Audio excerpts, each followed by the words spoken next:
নমস্কার বন্ধুরা, আজকে আমি তোমাদের সামনে আমার ছাদ বাগানের কয়েকটি গাছের আপডেট নিয়ে চলে আসলাম। আজকের ভিডিওতে আমি তোমাদেরকে দেখাবো যে কিছুদিন আগে আমি যে গাছগুলি প্রুনিং বা রিপোর্টিং করেছিলাম সেই গাছগুলি কেমন অবস্থাতে আছে, আর এই পর্যন্ত আমি এই গাছগুলিতে কেমন যত্ন বা কেয়ার করেছি, আর আগে কেমন যত্ন বা কেয়ার নিতে হবে সেই সম্বন্ধে তোমাদের বিস্তারিত জানাবো আজকে এই ভিডিওর মাধ্যমে।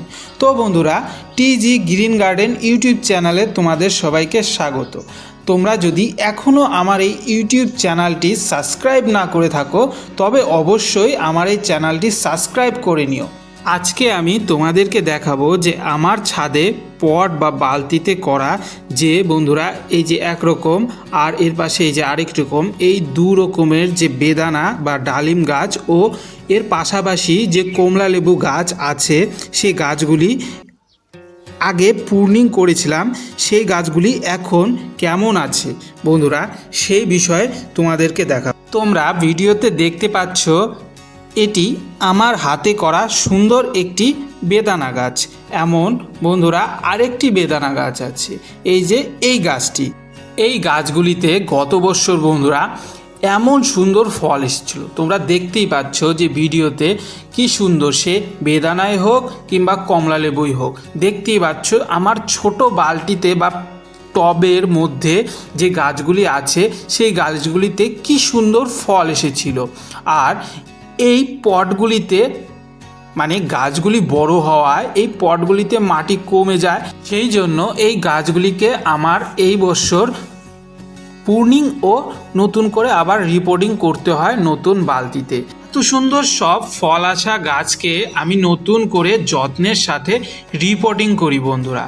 আর আমার আগে থেকেই জানা ছিল যে গাছের যদি রুট স্টক ভালো হয় তবে যে কোনো গাছই রিপোর্টিং করলে সে যে সময়ই হোক সেই গাছ সহজেই বেঁচে যায়। বন্ধুরা তোমরা দেখতেই পাচ্ছ যে আমার এই ভিডিওটি রিপোর্টিং করার মোটামুটি 1 মাসের মাথায় করা এই ভিডিও। বন্ধুরা দেখতেই পাচ্ছ যে গাছটি আমার বেঁচে গেছে, আর গাছগুলি থেকে কি সুন্দর কুশি ছেড়েছে প্রত্যেকটা ডালার থেকে। এখন বন্ধুরা দেখতেই পাচ্ছ আমার গাছটি কেমন অবস্থায়, কত সুন্দর গ্রোথ হয়েছে। এই গাছটি এই পর্যন্ত আমি এত সুন্দর গ্রোথের জন্য কি কি মেনটেনেন্স করেছি আর কেমন কি করেছি, সার ব্যবহার করেছি, আজকে তোমাদের এই ভিডিওতে সম্পূর্ণ জানাবো। বন্ধুরা আমি এই গাছের গোড়ায় যখন নতুন নতুন ঘাস হয়েছে আমি সেই ঘাসগুলিকে সম্পূর্ণ পরিষ্কার করে দিয়েছি। আর গাছগুলি যখন পরিষ্কার করেছি একটু বন্ধুরা নিচটি একটু দিয়ে মানে যে কোনো মাটি খোঁড়ার জিনিস দিয়ে হালকা করে নিচটা আমি খুঁড়ে দিয়েছি। আর তারপরে গাছের গোড়ায় বন্ধুরা ওইটি যে দেখলে ওটা আরেকটি গাছ, এটি আরেকটি গাছ, এই গাছের গোড়ায় আমি মালচিং করে দিয়েছি। তোমাদেরকে আমি আমার সম্পূর্ণ ভিডিওতে বলি যে গাছের গোড়ায় অবশ্যই মালচিং করবে, কারণ মালচিং করলে এর অনেক বেনিফিট আছে। ওই রকম আর ঘাস তোমাদের গাছের গোড়ায় গজাবে না। একটু আগে তোমরা দেখলে সেই গাছের গোড়ায় আমি মালচিং করিনি, তাই এই গাছটির গোড়ায় কেমন ঘাস হয়েছিল। গাছের এত সুন্দর পাতাগুলো এমন চকচকে রাখার জন্য আমি গাছে 10 দিন অন্তে অন্তে বন্ধুরা স্প্রে করেছি। সেই স্প্রেটা হলো বন্ধুরা আমি নিম তেল স্প্রে করেছি আমার প্রত্যেকটি গাছে। এই ডালিম গাছ হোক বা এর পাশে যে আরেকটি এই ভ্যারাইটির ডালিম গাছ হোক, কিংবা বন্ধুরা আমার ছাদে উপরে কমলা লেবু গাছ হোক, সেই গাছে আমি এই নিম তেল 10 দিন অন্তে অন্তে বা 15 দিন অন্তে অন্তে তোমরা স্প্রে করতে পারো। আমি স্প্রে করেছি 10 দিন অন্তে অন্তে।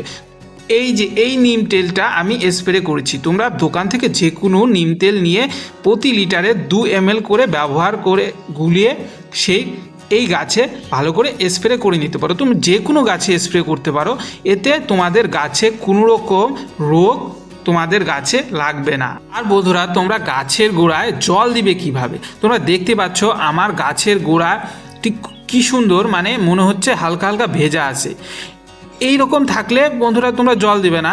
তাও আমি দেখাচ্ছি যে যখন জল দিবে তোমাদের মাটিটা হালকা একটু শুকনো থাকতে হবে, তখন বন্ধুরা তোমরা গাছের গোড়ায় জল দিয়ে দিবে। যেটুকু প্রয়োজন বন্ধুরা সেইটুকুই দিবে। যখন তোমাদের গাছের গোড়াটা শুকাবে, মাটি শুকাবে, তখনই জল দিবে। আর যদি মাটি ভেজা থাকে তাও তোমরা জল দিতে থাকো, তাহলে পরবর্তীতে তোমাদের গাছের গোড়ায় পচা রোগ ধরতে পারে। তার জন্য যখন জলের প্রয়োজন তখনই দিবে। এখন ঠান্ডার সময়, তাই একটু সময় দিতে হচ্ছে। আর এই গাছটি, এটি কমলালেবু গাছ আমার। এই গাছটিতে এই সময় ফুল চলে এসেছে, তোমরা দেখতে পাচ্ছ।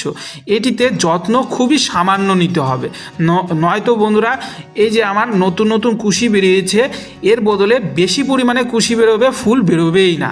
তাই বন্ধুরা এই সময় এই কমলালেবু গাছে যত্ন খুবই কম নিতে হবে, কারণ কি এই সময় ফুল আসে আর ফুল থেকে ফল সেটিং হয়। আর যে কোনো গাছে যখন ফুল আসে তখন যত্ন ভালো নিলে সেই গাছগুলিতে আর ফল হয় না, সেই গাছগুলিতে নতুন কুশি জন্মিয়ে সেই গাছগুলিতে আরও বেশি পরিমাণে ঝাঁকালো হয়ে ওঠে। তাই বন্ধুরা যে কোনো গাছে তোমাদের যখন ফুল বা ফলের সময় আসবে তার কিছুদিন আগের থেকে, কয়েক মাস আগের থেকে তোমরা গাছের কম যত্ন নেবে। আর বন্ধুরা এই গাছের ভালো গ্রোথের জন্য তো সারেরও প্রয়োজন। বন্ধুরা আমি সবসময় এই গাছের গোড়ায় 15 দিন অন্তর একবার এই সর্ষের খোল পচা জল আমি দিয়েছি। এই খোল পচা জলের বা এই সারটির ভিডিও আমার চ্যানেলে আছে, আমি ডিসক্রিপশন বক্সে দিয়ে দিচ্ছি, তোমরা সেই ভিডিওটি চাইলে দেখে নিতে পারো। এই সার আর এই ওষুধের ব্যবহারে বন্ধুরা আমার গাছগুলি তোমরা দেখতেই পাচ্ছ কেমন সুন্দর সবুজ হয়ে আছে, আর গাছের গ্রোথ কত সুন্দর ভালো হয়ে আছে। তোমরাও শুধু এইটুকু মেনটেনেন্স করলে তোমাদের ছাদে এত সুন্দর সুন্দর গাছ অতি সহজেই হবে, আর আগামীতে গিয়ে তোমাদের গাছগুলিতে ভরে ফল ফুলে ভরে যাবে বন্ধুরা। তাই তোমরা যদি এখনও আমার এই চ্যানেলটি সাবস্ক্রাইব না করে থাকো তবে অবশ্যই সাবস্ক্রাইব করে রেখো, কারণ কি আমি তোমাদের সামনে আমার এই চ্যানেলে এমনই সুন্দর সুন্দর সব ফল গাছের ভিডিও নিয়ে আসি। এতে করে তোমাদের ছাদে বা বাড়ির আঙিনায় অতি সহজেই তোমরা গাছ করতে, যে কোনো গাছকেই করতে পারো। আর এই ভিডিওটি সম্পর্কে যদি কিছু জানার হয় অবশ্যই তোমরা কমেন্ট করবে, আর ভিডিওটি ভালো লাগলে অবশ্যই লাইক করবে।